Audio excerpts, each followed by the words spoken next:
I'm Mike Hebert, owner of Cantex Roofing and Construction. Every day is game day, and we'll get it right when it comes to your roofing, construction, windows, and mirrors. Call Cantex Roofing and Construction today. Together, we are one serving you. The podcast put together with Red Raider fans in mind. This is the Tech Talk Podcast from Double T 97.3, presented by Cantex Roofing and Construction.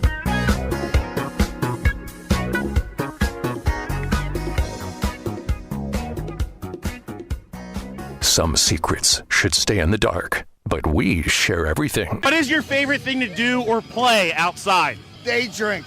I love day drinking. I love it. I love day drinking. I don't get out much, but what I do, I love day drinking. You want to know why? I do want to know why. Because sometimes it leads to night drinking. It's Tech Talk on Double T 97.3. It is Tech Talk. Happy Monday to you. You got us on Double T 97.3. DoubleTSportsNetwork.com and the Double T 97.3 mobile app, brought to you by Happy State Bank. Clint, Gus, Jacob, we're here with you until 6 o'clock. At that time, it is Red Raider Baseball with Tim Tadlock. A fun one tonight as they're coming off a sweep of the Houston Cougars. Very much needed that. What, doubled your wins this season, this weekend? Yes, indeed. Is that math right? Yeah. Jacob has our play of the day. Live on the shot clock, Jefferson in the corner, Scalabrine for three. Brian Scalabrine. Where would the Nets be without him? 4 3-pointers. Great find right here by Richard Jefferson. Scalabrine, Johnny on the spot, as he's been all night long. Happy St. Patrick's Day, everyone.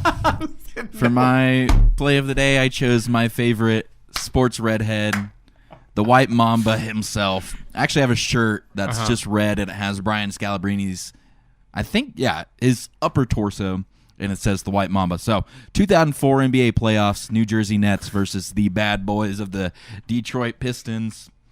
Fourth three-pointer of the game, Richard Jefferson finds the GOAT, Brian Scalabrine, for 3.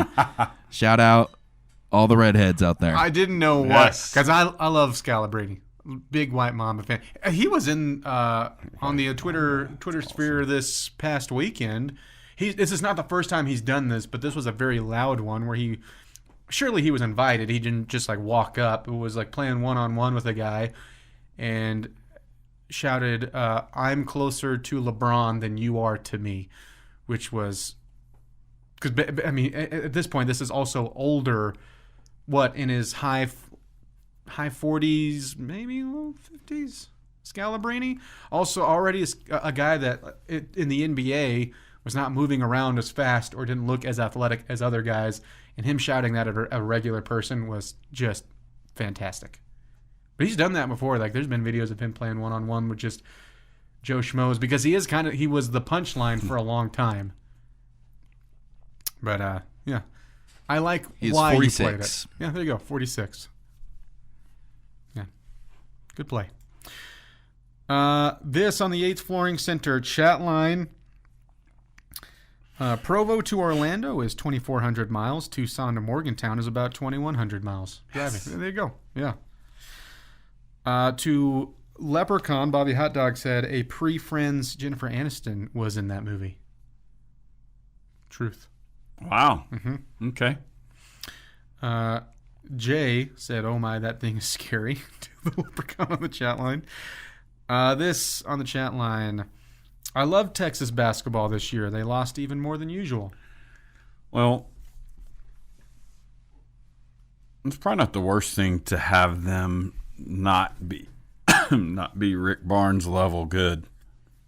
Probably not the worst thing for the Texas Tech Red Raiders. Sure.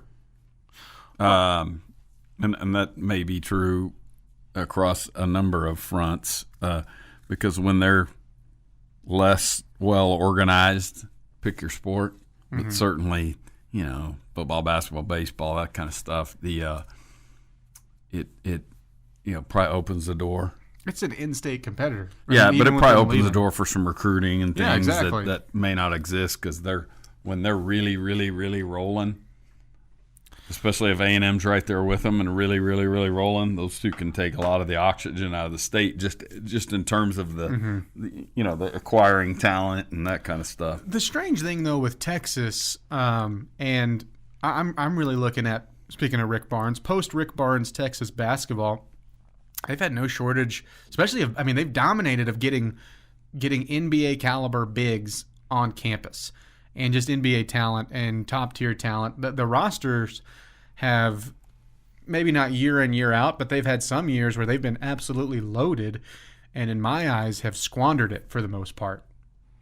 When you look at the overall results. Yeah, it is terrifying, though, and I don't say this out of love because, number one, where am I working? Where am I living? Number two, I'm an Aggie. But Trey Johnson is easily one of the top 10 best players in the tournament right now, and I think purely because of his talent is one of the main reasons they got that bid over West Virginia, Indiana, those guys who don't have maybe the superpower of a brand superpower, an underhanded player or an underhanded free throw shooter like Wofford. It's Wofford, potato, tomato. Yeah, same thing. Shout out to the Terriers. Have you seen that? Wofford has a granny-style free throw shooter. Oh, nice. Yes, it's great. This on the chat line, I watched the backboard get shattered live. It was awesome. Yes. Yeah, I nice. was watching on TE. Yeah, heck yeah. Cool. Feels like COVID was 29 years ago. My brain keeps pushing it farther away. Had to go 2 towns over to find ground beef. Insane. Wait, say that again? Feels like COVID was 29 years ago. Oh, yeah. Yeah. Oh, I know. Mm-hmm. Yeah, we talked about that with the just a week ago we spent some time, I guess it would have been a Wednesday when it was the anniversary of them, played the clip of Hacks kind of, we just got the word, season's over. Wasn't that Wednesday? Yes. That was the 5-year anniversary. Yeah, it is kind of weird to think about it. And like you said, in some ways you think it feels like yesterday. In some ways it's like that was 28 years ago. That's I feel like I'm closer to that was, yeah. Man, I can't believe it's already been 50 years. I just remember sitting down and watching the Rudy Gobert press conference where he's like, I'm going to touch every single mic in here, and gave everyone COVID, and then being like... And that was the date. That was the date of the thing, yeah. And then he was quarantined, and not that was more of a catalyst moment than it was like, no, that caused it. It's China one of the, and Rudy Gobert. In retrospect, one of the worst looks of all time. Yes. Exactly. Other than the way he plays knew. Offense. Well, we'll take that. Feels like he's been getting dunked on a lot lately, too, for a year in, year out Defensive Player of the Year candidate. Stevie Ray Vaughan used to play Fat Dogs here all the time. Oh, yeah. He was, and I think Stevie Ray and those dudes were Texas regulars, and probably ZZ Top before that. That's really good stuff. We've done that. This isn't the day for it, but you and I spent a day talking about the old bars and clubs in Lubbock and the bands who had played in it, and chief among them was the fact that U2 played one of these dumps over here. Excuse me, Jacob and I, us two. Yes. Oh, the band. U2. Yes. Sorry. U, comma, TOO, TWO. Actually, no comma, just YOU, TWO. Insert really bad Bono impression here. Yeah. Yes, perfect. But yeah, they played. They were running around Lubbock for a tour date at one of these clubs in like June of '81. How about that? Yeah. That's like 3 years later. They've got a packed Wembley Stadium staring them in the face. I really enjoyed that specific episode of Tech Talk you were talking about because I was learning a lot from you and also from the chat line. Which, by the way, if you ever miss an episode of Tech Talk and you're like, man, I wish I could go listen to that, they're all on doubleTSportsNetwork.com. We got you covered. It's not just Tech Talk. It's all of your favorite local shows that we play here daily, Monday through Friday. Just a reminder there. This on the chat line, Gus, to help you out. Song Summer in the City came out in 1966. John Sebastian also sang the theme song for the TV show Welcome Back, Kotter. There we go. Dutch. There we go. I like it. Hi, babe. When we come back, we are going to talk a little baseball from the series. We also have a question from Mark on the chat line about baseball that we will get to.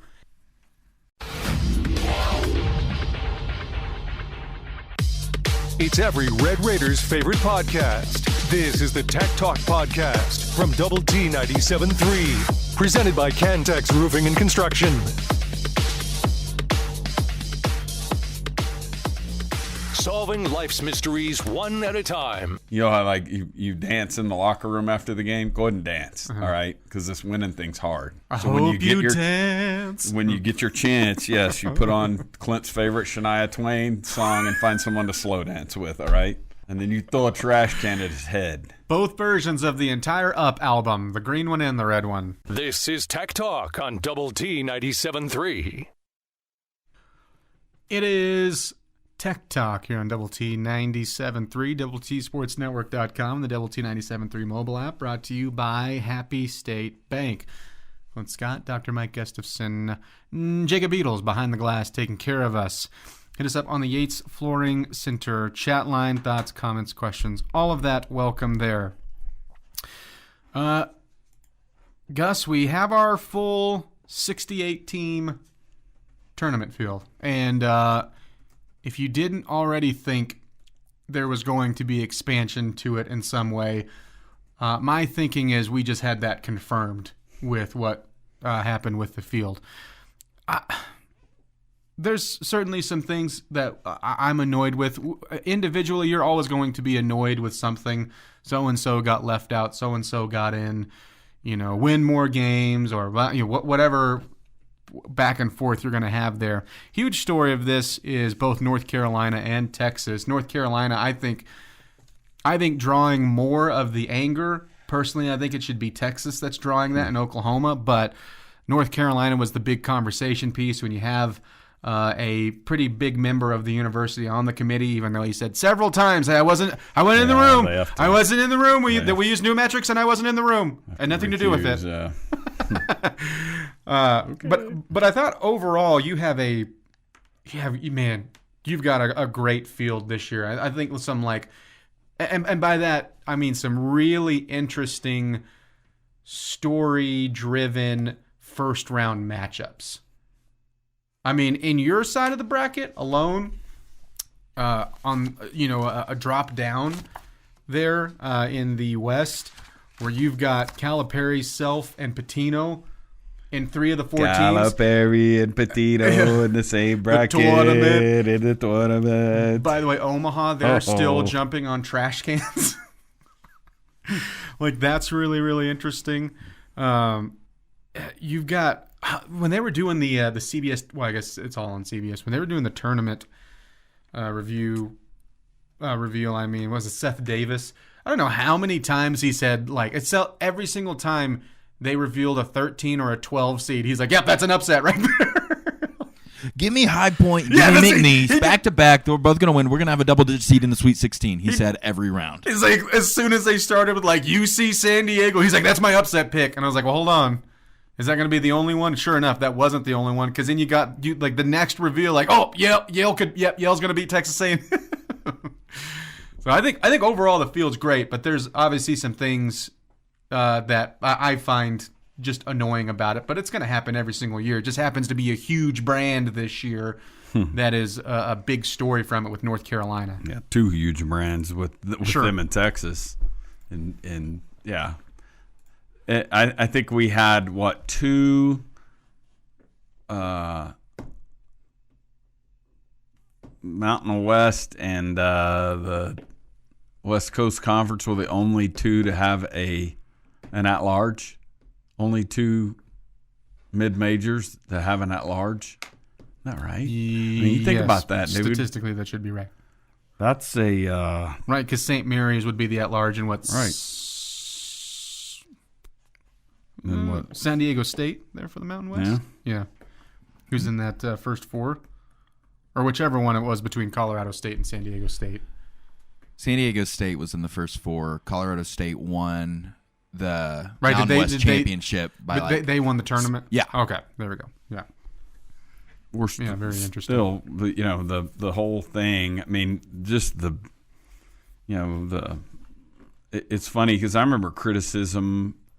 This is going back 2 or 3 years, and it was criticism of this next round of the conference, the expansion. It was some writer, whoever, taking a shot at probably Sankey. We need more teams in there, and the writer was saying, yes, because what the world needs, I need to see more. I think he said, I need to see more. Now, again, this is 2 or 3 years ago. I need to see more South Carolina and Texas A&M basketball. Right. And again, that was in that moment.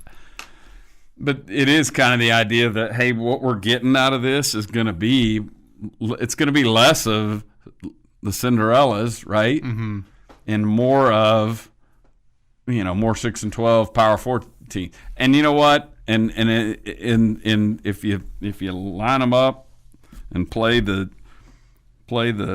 North Carolina and Texases this year against those mid-major runner-ups, you might, we'll see. They may end up being tremendous games, but maybe the big brands win 2 out of 3. Right? It wouldn't happen that way, obviously, but and that's the beauty of the tournament. It just feels like, everything else in sports is tilting so heavily to the Power 4, and we want to be a part of that, with our schools and all that. But it's like college basketball is, feels like the last of the really big popular sports, to have the mid majors get their moment in the sun, or their one shining moment, and I'm trying not to echo that with singing it. But when a Bryant runs down a Michigan State or something, we all lose our minds over it. We tweet about it. On this day, 2011, so and so beat such and such. You say Florida Gulf Coast, and I just will shout Dunk City at you. Absolutely, yeah. And we can go through that list. Remember that time so and so team upset Kentucky. I see an old lady and I scream Sister Jean at her. Thank you. Let's go. I think this is where the committee and ESPN, CBS, True TV, pick one, pick a big network. The committee, anybody that is involved in either expansion or just picking the field, has turned a blind eye of what made the NCAA tournament really the last of its kind of what college sports is turning into and has turned into. And that's that magic right there. Because if I hear again, like, okay, well, who do you all want to see? Would you rather see? And then they name a mid-major, or they go, or Texas. I was like, no, Texas wants to see Texas. Nobody else wants to see them. I had all season to go and watch Texas basketball. Right. And when I did, you know what? I saw them. I saw all the games they played in that conference. The SEC is a great conference. It's a great conference. I'm not saying it's not. But I had my chance to go see all of the team 11, 12, 13, and 14 that finish in their conference, and I'm good. I don't need to see them anymore. I want to see new competition, and I want, you know what? And if it's that good, then yeah, they should lay a smackdown on enter 15 seed here, or enter 13 or 12 seed. But we all know that doesn't happen, and that's what makes the tournament fun. So if you expand it, you're not expanding it. You're right and I should say when they expand it. Because what I think they're going to do is twist this like, oh, well, you guys all complain that we put in North Carolina, so here you go. Here's 6-8 more teams, whatever it's going to be. And no, that's not what we were saying, but thanks for listening. But it's not going to be those mid-majors. It's not going to be those other teams that get the chance of it. It's so we can fit in more. Oh, how many people are going to watch Oklahoma this year? How many people are going to watch North Carolina? How many people are going to watch Texas? Sure. It's going to be those schools. Sure. And it's going to be watered down. It'll tilt heavily to the big brands for sure. And like I said, within what we want then is for our teams to be, caught in that net a little more often, in a good way. But yeah, it's it's kind of inevitable. I don't think that we're at some catalyst moment or, well, this is what this was going to happen anyway. I guess, yeah, it just feels like to me a nail in the coffin that it's going to happen. And the Big 12 commissioner wants it too, which I don't like. It's tech talk.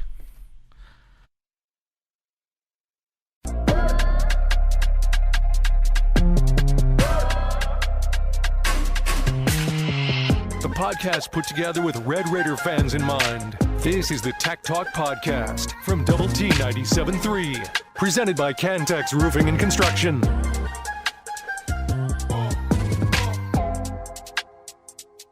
Some secrets should stay in the dark, but we share everything. The first time I met you, your arm was in a sling, and you were filling in. Right? I said, "Hey, hi, Mr. Gustafson," and you were like, "It's Dr. Gustafson. Get out of my face." Yeah, right. I used to do that to Savannah's friends. They'd come over. Hi, Mr. Gustafson. It's Doctor. It's Tech Talk on Double T 97.3. Happy Monday. It's Tech Talk. Clint Scott, Dr. Mike Gustafson. Jacob Beadle's behind the glass taking care of us. We got some Red Raider baseball with Tim Tadlock coming up after we're done, 6 o'clock here on Double T 97.3. Gentlemen, I hope you're hungry for this one. Let's find out. Like a Dr. Pepper every single day and like lived to be 100 years old and was like interviewed and maybe even a little bit past that. Do you know the story I'm talking about? No. I know what you're talking about. So like as bad as like pop or soda, is for you, you wouldn't assume like those two things go hand in hand. This is in that same vein, guys. We're going to play Guess the State here. If I said 71-year-old Don Gorski, would that name ring a bell to either of you? Sounds like a character name in a SNL skit, but go ahead. It does. Old Don Gorski. You might know him better as his nickname, the Big Mac Guy. Oh, so this is a Mike Donald story here, Gus. 71 years old, I remind you. It's not just a nickname. It's like, boy, that Clint sure loves pizza. He has it, once every 3 weeks. We should call him pizza. Like, no, this is extreme. He hit a big milestone with the Big Mac as he ate his 35,000th Big Mac in his life. That's a lot. His story, if you don't know it, he had his first I feel like with Mike Donald's, I should be calling him like a nickname for you, the Big Mike. He had his first Big Mac in 1972. He loved it so much, he ate 2 more. That might have been when I had my first Big Mac, 1972. Here's the question. Whenever you ate your first one, did you have 9 in the same day? No.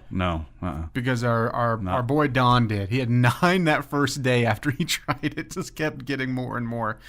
He's averaged 2 Big Macs a day, for 53 years. Golly. Is he a lithe fella, or is he a little more girthy? Do they have to feed it through a tube, like ground it up in a milkshake? Rotund. What's the breathing situation like when he walks up to order the Big Mac? Oh my gosh. What's crazy is I'm not going to tell you the location, of course, yet. But he's done this at the same at his home McDonald's. He's done this at the same McDonald's from the first one he's Clint. had. Yeah. Hey. He's handed out commemorative buttons and coupons for a free value meal. Here's the thing: he's been open about having OCD and says that's why he's so obsessed with them. He claims they make up at least 90% of his diet. So he does walk 6 miles a day. There you go. He walks 6 miles a day to make up for it, so he's being smart. He's earned a Guinness World Record. That was in 1999. He's had a lot more years to add to it. After 15,000 Big Macs, he takes this record very seriously, and he claims he's saved every receipt and every Big Mac container. What do you do with that? No Stop. way. All right, that just got hoarderish. Yeah, There's a McDonald's right there. He's got an entire, good Lord. like, not just storage unit, like the whole lot. Just 8 storage units of Big Mac containers. He eats them so fast, they're not soggy or anything. He just absorbs them. God. So the question is, where is this dude? Where's Don from? I think I'll go to the land of Lincoln, Illinois. Okay. I'm going to go Minnesota. You guys were headed the right direction. This is another one from Wisconsin. Wisconsin, dang. Yeah, Oh, we dang. Yeah, we had a New Jersey, we had a Kentucky, and we had an Alabama on there. Yeah. How about that? How about Don? Good old Don. That's incredible. 35. I don't know if there's anything I like enough to have. I mean, How's that come about? You know, I like you know what I'm going to do? I'm going to go get me a Whopper, and I'm going to start counting. 1. I remember, you have to start with day 1 having 9 of those. I can't think of any food item that I love that much to eat as 90% of my diet. Because there's that joke like, I could eat that every day. I love spaghetti. I could eat it every day. Well, Don's testing that theory. Good for him.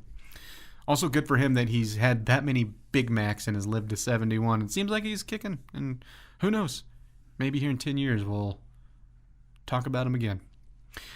This on the Yates Flooring Center chat line. Meet you at McDonald's for his 80th birthday. I wonder what I'll have. This one's on the house, Don. Yeah, surely at some point. Oh, we were fired up last night at the DFW airport. There was a lady down there at the ice cream place, at the chocolate, Rocky Mountain chocolate thing. Mm-hmm. And she gave, I think she gave Good a free little cup of ice cream. Hey, that lady down there. Yeah. Me and Maxie and a couple of us go running down there. She was... You're pushing people out of the way. Oh, yeah. I Where are joked the free samples? I need all of the free samples. I told Maxie, I said, I am 100% pushing a student athlete out of the way to get to this ice cream.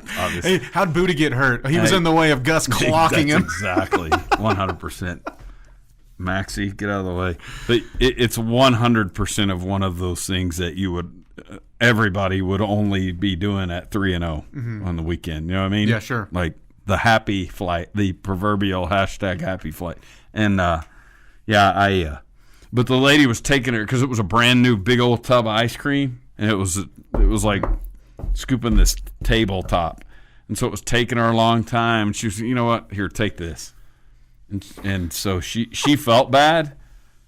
I'm like, that's free ice cream there. Man. Little cookies and cream. I can't wait to see the press release of why is TJ Poppy out for 3 weeks. What's a Gus-related injury? What does that mean? He got an elbow to the jaw. Got in my way.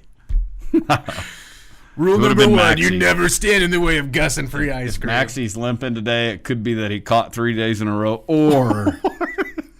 he lingered a little bit too long in that line. Yes, he got in my way. He's going to learn. You're going to get some cankles, man. It's Tech Talk.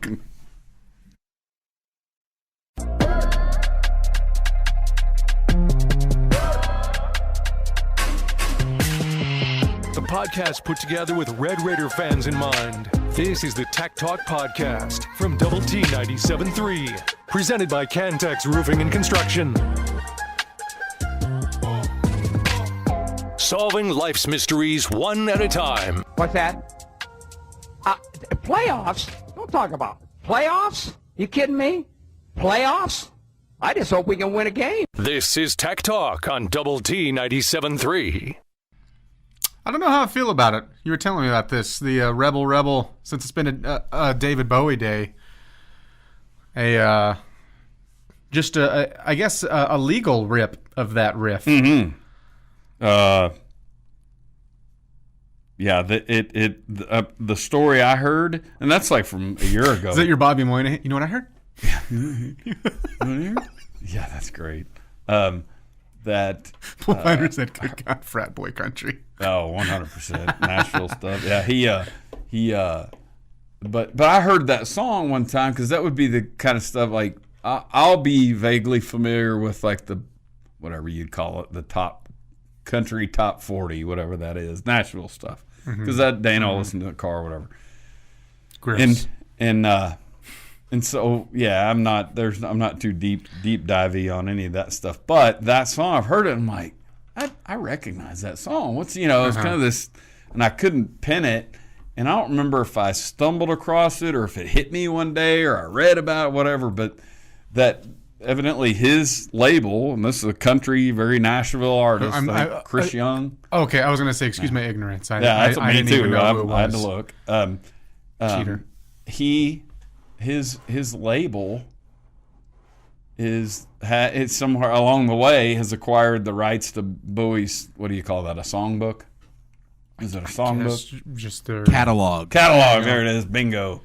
that owns, and I don't know if it's been, through 2 acquisitions or whatever since Bowie died. I have no idea. Whatever, not important. But anyway, somewhere in there, somebody was listening to it and went, "Hey, this would be kind of a cool beat, like a bed. What would you call that? A bed, or not really a bed, like a is that right? A bed, a riff, whatever, okay, there you anything go. like that." Yeah, and then they built the song around it. I was like, "Oh, that's kind of fun." It's funny that they didn't do that. I mean, that's a funny that they 70s didn't listen to like Starman. Like, this would make a great bro country song. Sure, but that's in like my truck driving down the road. Exactly, perfect. Can't figure out what the song. I think about you got me on a Bowie kick now. Dang it, Gus. Well, that song wouldn't have even come up if it wasn't for the Bowie thing, which was brought about by this being the anniversary of the Let's Dance Stevie Ray Vaughan solo. Shout out. That was the genesis of this. Which is my favorite thing I've learned in a while. Yeah, go back and listen to Let's Dance by David Bowie, which that's good video, whatever. You listen to the guitar solo toward the end of that song, and that is Stevie Ray Vaughan. You can Google it, read about it, how it came about, and Bowie offered him a chance to tour, and he said, "No, I'm gonna keep pushing toward his solo career," and which he had a nice run with that. It's sadly ended way too soon. Yeah. But would have had a lot nicer run. Yeah, absolutely. This from Sooner and Lubbock. All of these 8-9 matchups interest me. Yeah. Let's look at them, shall we? Well, they usually are the most interesting matchups in the bracket, I mean, from right? seeding, because they should be the it doesn't always work out this way because you never know with the mid-major, but from just how the seeding works, they're right there next to each other. In theory, it should be the closest matchups throughout the tournament. This year we have Louisville and Creighton in the South. You go to the East, you have Mississippi State and Baylor, which who knows what's going to happen in that game. Because I don't know what, and you could probably say this for every single matchup, I don't know what version of either of those teams is going to show up. Midwest, you have Gonzaga and Georgia. And then in the West, speaking of Sooner and Lubbock, you have his Oklahoma Sooners taking on UConn. And that's UConn, back-to-back champion UConn. Defending national champion. Man, angry. Did you see Dan Hurley stuff, by the way? Speaking of national champion of Creighton. Yeah. What a tool. Man. What a tool, man. Like he is. Yeah, like he. What a joke.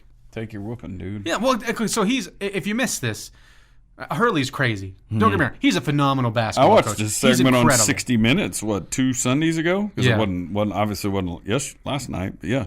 Like 8 days ago, he was one of the 3 pieces on 60 Minutes.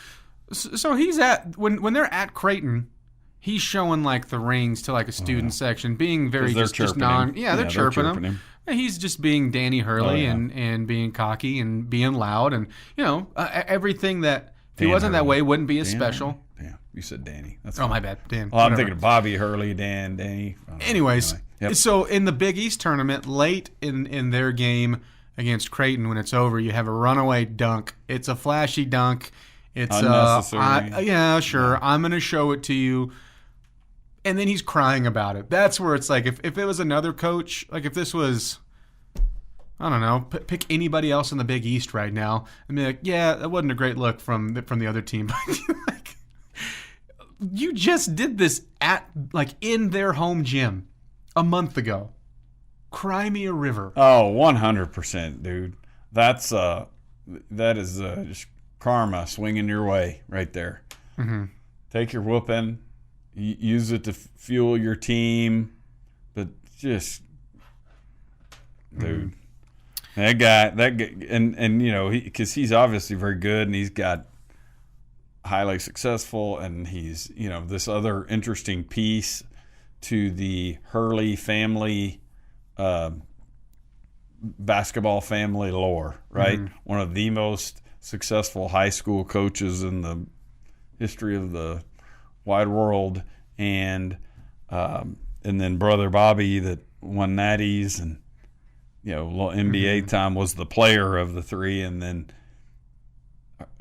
Dan the much less successful player, and almost insecure with what he considered to be his failings at Seton Hall, but has grinded in, highly successful coach. I would love to be successful enough to go, you know what, Lakers, I see your contract, but no thank you. I don't think I want to coach and I you. just see like his behavior, just the day, the grind, how he just grinds it to a pulp. And there's some aspects of it that are kind of Bobby Knight-ish, Mm-hmm. And I enjoyed Coach Knight's time here, so I'm not kicking dirt on anything.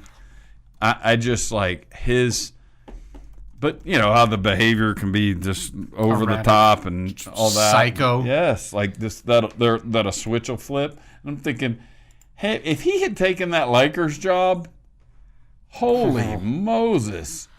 The first time he looks up to LeBron, come down here so I can scream at you in your face. Right. I mean, just like, hey, we got. But I also think there's some self-awareness there by him. Yeah. Could have just been contract play. That too. He's got a pretty nice one over there. It's Tech Talk.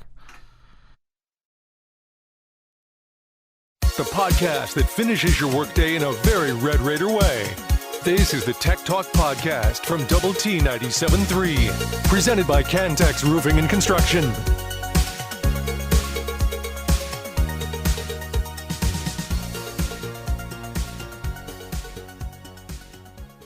Solving life's mysteries one at a time. Were you visiting a Waffle House? No. Don't you say no all right, Gus and I are going to have a Waffle House discussion in the break. Omelet. You got to get gravy on the side to put it on the hash browns. It's great. Golly, Clint, this says so much about you, dude. What are you doing? That I know how to eat, man. That's what someone asked what we were the goat of. Don't you want your body to be tight and rewarding? I treat my body like a temple of lard. This is Tech Talk on Double T 97.3. It is Tech Talk here on Double T 97.3. DoubleTSportsNetwork.com and the Double T 97.3 mobile app, brought to you by Happy State Bank. Ask Tech Talk in 15 minutes from now. Give us your questions for that. Clint, Gus, Jacob behind the glass taking care of us. We got this on the Yates Flooring Center chat line. Coach Speak Spelling Bee Answers was awesome. Glad you liked it. Not tech related, but apparently South Alabama was invited and then uninvited to the NIT because UC Riverside initially decided to go to the CBI, but then backed out. I have not seen that, but that how about that? That sucks for South Alabama. What a bitter pill to swallow. Yeah. This on the chat line. Bobby Hot Dog said, today was day one of work from home for me in 2020. It would be 2 years, 5 months, and 11 days before I was back in the office on a full-time basis. Negative 10 out of 10, do not recommend. And we had this on the chat line, too. Is it just me, or does Tommy Lloyd remind you of Bill Self? Maybe not separated at birth, but close. Yeah, he does. Yeah. He kind of looks maybe like the annoying little brother, just because Tommy Lloyd's... Yeah, both with anger issues. If you told me they were brothers, I'd do that. I think they have a lot of the same coaching mannerisms too. And kind of and then that picture wearing the same pullover, and it's kind of a similar type look. I mean, same white, but just it's a new look. Yeah. Texas Tech baseball doesn't suck anymore. That on the chat line. Yeah, hopefully they can carry some momentum from that. And although momentum's not, I'm not sure that's a big baseball word, but maybe some confidence though. Yeah, exactly. Just a good vibe, and help turn their thoughts toward the positive and Canadian swagger because Boudreaux. There you go. I like that.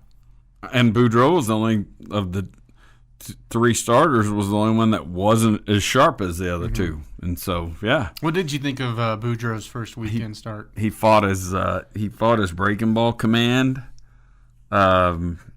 Definitely the first time through the order, I'd have to think about it, but as I was sort of summing it up in my head with my, I was thinking about it felt like he was getting his breaking ball command there near the end, but at that point he was starting to get hit, and there could have been a point at which it's like, they've sat there and looked at him and seen him for a while, but it wasn't, because he was. It wasn't a walkathon or anything like that. He wasn't as sharp.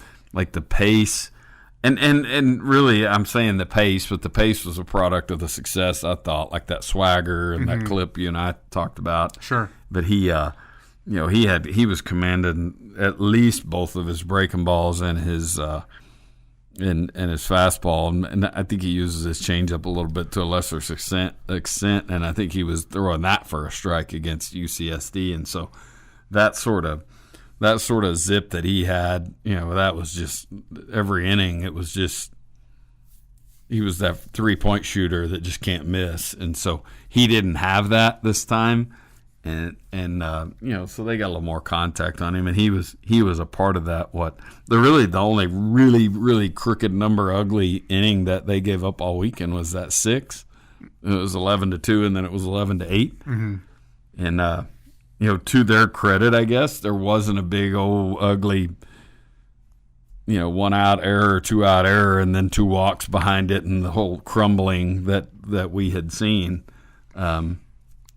In the build up to this weekend, but or so much, I guess maybe the better way to say that is so much over the first 3 weeks. This weekend there was an error, like when Pompey made 1 error, the very next play ground ball to him, 6-4-3. That kind of stuff. That's magical. Let me ask you this for Boudreaux, because obviously he's there with Perko out. With what you've seen, if Perko came back, which isn't the case, but if Perko came back and was available next week, who would be in that Saturday spot, if you had to guess? That's a good question. I imagine I would just guess. That's just pure guess. Answering the question the way you're asking it, I would guess that it would be Boudreaux for another week. Mm-hmm. What does he need to do to nail down that spot? Yeah, I'd like to see him. I mean, I think the key – because that's not 95, 96, got a lot of wiggle room there, a lot of margin for error. I mean, there's plenty of fastball there, but that fastball, that 91, 92, 93, needs to have the threat of the slider and the curveball, landing all that stuff for strikes in a way that the hitter's going, okay, I got to look for the breaking ball, but don't let him throw the fastball by you. Just that, all of that uncertainty. It's the age-old deal about hitting is about timing and good pitching is about disrupting the timing. Well, that's, he's got to create something other than, hey, that guy can't get his breaking ball over. And so if I'm facing that guy and we're a couple hitters in, or we're one time through the order and you're pitching against us, and I'm like, hey, he's thrown 2 breaking balls for strikes. I mean, that'd be the kind of thing I'd be watching over there on the bench. Like, he's tried 10 breaking balls and he's thrown maybe 2 for a strike. Just through the first time. Maybe if I was the leadoff guy, maybe whatever I did, I'm experiencing that too. Hey, at some point, fellas, he ain't getting that breaking ball over. So if you see spin out of his hand, maybe you can just take it knowing, don't worry about chasing it until you get the 2 strikes. Don't worry about that pitch. Look for a heater and go get it, man, because think about, hey, they can't run the football against us, so don't worry about it. Let's get ready for the pass, why would we load the box right now? A little bit like Colorado football did against us in the second half. They can't run it against us. We're going to put 4 linemen in there, and we're going to focus on defending the pass, right? I mean, it's got that same kind of element to it. Continuing on with our Bowie Day, here we go. Yeah, we got a David Bowie theme. That was totally organic. This isn't Music Thursday, but this is very organic today. Oh, man, I have, speaking of which, I'm not going to tell you just yet. Really? I have a theme suggestion for Thursday that I'm excited about. All right. It is Tech Talk. This has been the Tech Talk Podcast, presented by Cantex Roofing and Construction. Check out our library of Double T 97.3 podcasts at doublet97.3.com.